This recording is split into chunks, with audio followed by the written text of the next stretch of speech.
today I just wanted to share some tips and tricks that I have come up with for how to handle burnout and how to actually set up your life so that you're less likely to experience stress, overwhelm, fatigue, all the things.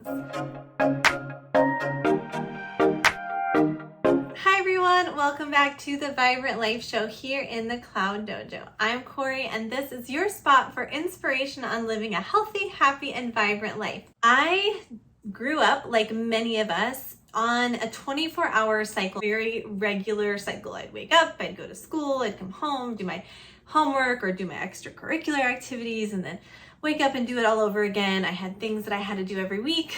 And of course, this is seeming like, why are you even explaining this, Corey? Because this is how we all live our lives, right? So I grew up just feeling like this is how it has to be. And no matter what I'm feeling, I have to push through because I just valued having my work ethic, so much that I didn't want to be the person that slacked off. So no matter how I was feeling, I would push myself through and make sure that I got everything done on time as best I could. And just there's a lot of pressure to make sure I kept with this rhythm, this kind of 24-hour cycle that we're pretty much set up on. Well, in adulthood, and especially for me, it was with having kids and running a business, I was doing too much and I had no idea that I was burning myself out. I just wasn't in touch with that. I felt like things are working well. My kids are doing great. The business is doing great. My health is fine. So there really weren't a lot of indicators to me until my health started not doing well and things started not going well. And I just didn't feel like myself. And I wasn't able to live up to my own standards. And so I started having like seriously strange health symptoms. Looking back on it, it seems like a lot of symptoms of adrenal fatigue and just I was burnt out. But at the time, I was very shocked and confused, and it took me a while to recognize what to change. At a certain point, I realized I'm doing too much. I'm burning the candle at both ends. And that was very difficult to come to terms with. I felt like a failure for not being able to sustain everything all the balls that I had in the air. But there was another part of me that was like, you know what? I want to be able to inspire people. That's one of my main goals that I had set a long time ago. I want to be an inspiration for people that are struggling with things that I've struggled with. And here's something I'm struggling with. So am I just going to stuff down what I'm feeling and just push through? No, I knew that was not the answer. That was not the solution. And I wouldn't be proud of that going forward and looking back on it and saying to people, yeah, this is what I did. This was a situation where I knew I needed to listen to my gut, and my gut was telling me to stop. Like slow down a lot, and some things just completely stop. So it was really scary because I felt like there were certain things I absolutely couldn't stop. I couldn't let go of these things. And I decided I had to anyway. I thought into the future and I thought, what if this progressed into something major, some major health issue that was out of my control? Well, then I'd have to let these things go. And maybe I also wouldn't be able to survive. So I need to take action now and fully let go of the things now that I know I can't really do by live up to the standards that I have for how I want them to be handled. And so I have to let somebody else handle them. And it was terrifying. And there was an income piece that I let go, and that was terrifying. So another component was with the kids. I mean, they were a full-time job, especially at that time. And I somehow figured out, and I was home with them. This was, some of this was during the pandemic. So I was home with them and on like full time with them, but I had to figure out how to also rest during that time. And so I've actually made a video that I'll link below with how I figured a lot of this out. So I had the energy bucket talk with them, and my period of time, I said I'm going to give myself 3 months to really do very little and to like rest and recover. And so anyway, I followed the steps in that video with the kids and I committed to rest. I really tried to cut down on device time because I wanted it to be like real deep, complete rest. I did let myself, use devices sometimes. I wasn't rigid about anything. I was in this mode of trying to get back into more of an authentic flow, less rigid, more just trying to find what type of rhythm would actually make me happy, bring me joy, and give me the energy I needed. And I also slept like it was my job, because I researched a little at the time that I was starting this about adrenal fatigue. And one of the things is just sleep and rest like it's your job. And so I did that. So in this reflective time, one thing I realized is that I was doing a lot more than just what I was physically doing and what could be seen. I was doing a lot of energetic kind of emotional work for our family and also for our business and for my relationships with people. So that takes so much physical energy, and yet it doesn't look physical. Nobody's seeing what I'm doing, but I know for myself that's like the primary way that I lead in my life, and the primary way that I provide to others is through kind of something that can't really be quantified, just from energetically doing this work, and also like emotional work. They call it emotional labor, where you're really like helping put out fires before they start even, or just as they're just little embers, and just helping everything flow better. And sometimes people just don't see that you're doing that, and you might not even realize because it's so natural. But it takes a lot of energy, and that means you need a recovery time. There needs to be enough recovery time, even though you might not think you need to recover, and certainly other people might not think you need to recover, because it's not something you can see. Like, you're not over here doing jumping jacks or lifting weights or fixing this or putting, it's just, there is still work going on, and it is physically exhausting. In fact, emotional work is some of the hardest work that I ever do. And then I started researching more about circadian rhythms and our cycles. And I started questioning if this 24-hour cycle was the right cycle for me.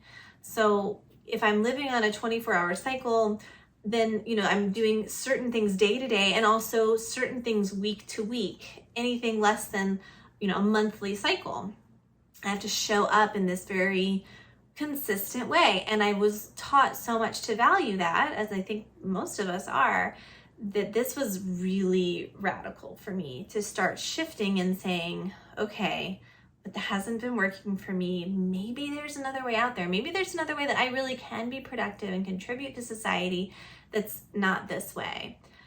And so I started checking in on, well, maybe I just thrive better on a monthly cycle, changing things by the month. What would that look like?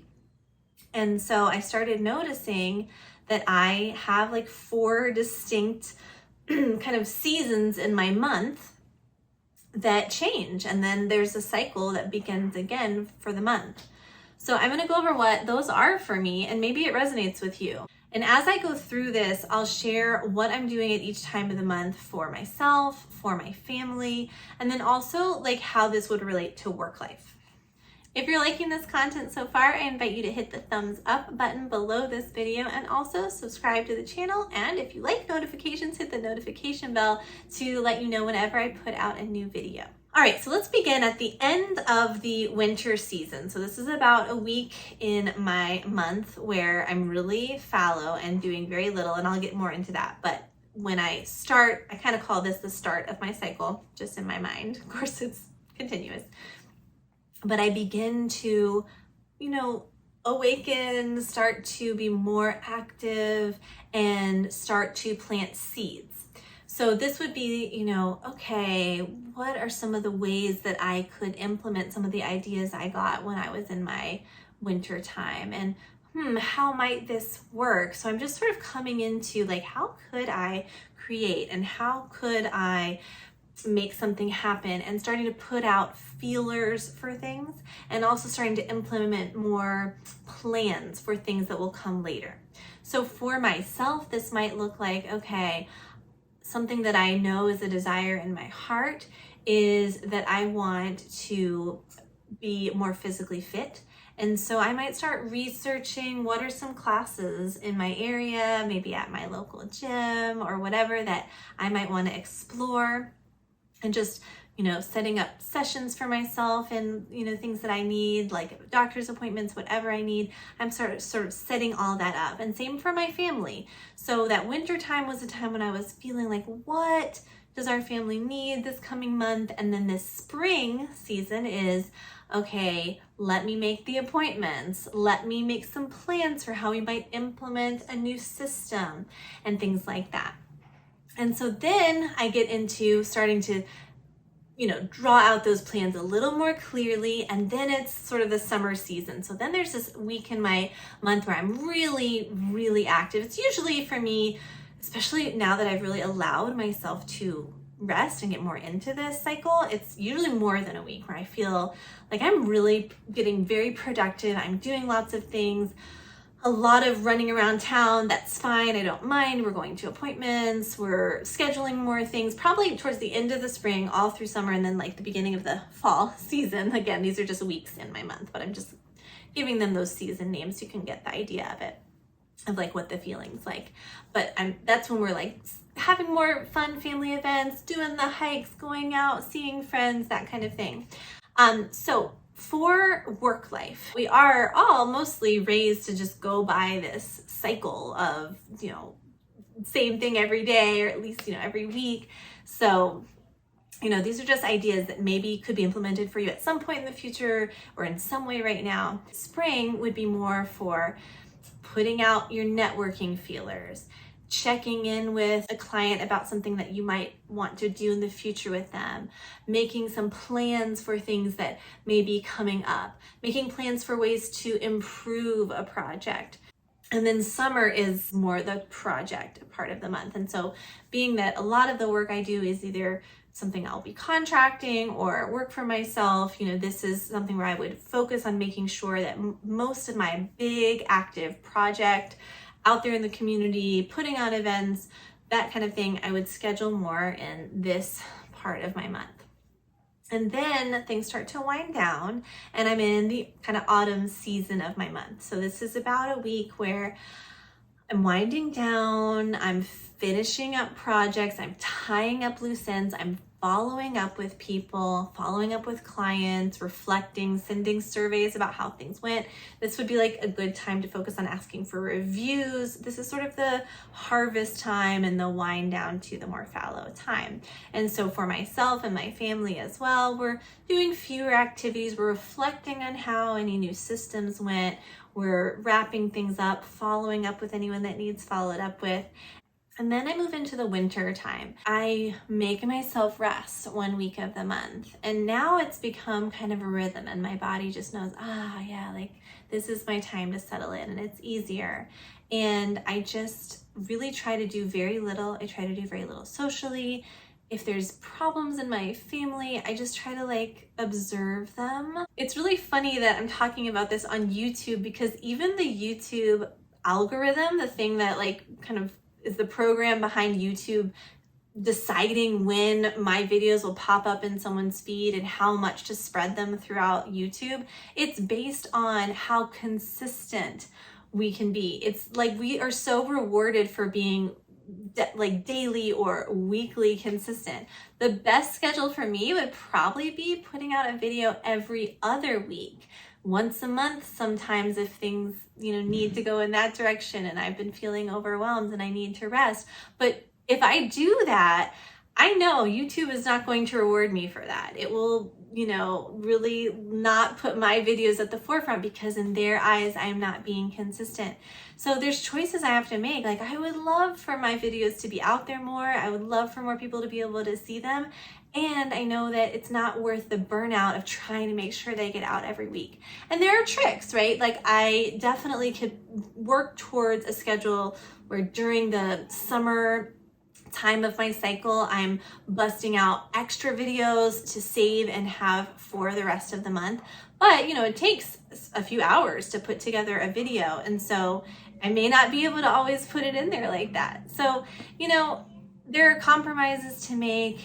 I may not make as much income as somebody else, but my health and my sanity are the most important thing. And I trust, and I've been working on my faith lately, just trusting that this is important to me. I really want to positively impact the world. And so if I'm true to myself and I'm honest and just putting myself out there, the right things will fall in line, and I can still honor the rhythms that are important to me.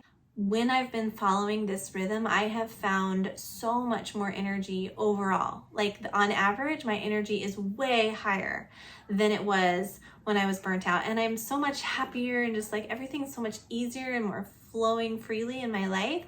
And it's because I'm not like holding on to tension and stress. I have this rest period, and it just allows everything to kind of flow and resettle and rejuvenate. And also it gives me so much time for creativity. And a lot of my great ideas come during this time. It gives me time to observe and reflect before taking action. And that can be incredibly valuable, whether for yourself, your family, or work life. And there's a lot of studies that back up this fact of, if we take time to rest, even at work, we will overall actually be more productive. So I hope that somehow this video has inspired you. I hope that you can implement some of it if you want to in your life. And with all that being said, thank you so much for watching. Here's wishing you a healthy, happy, and vibrant week ahead. And I'll see you next time in Cloud Dojo. Bye.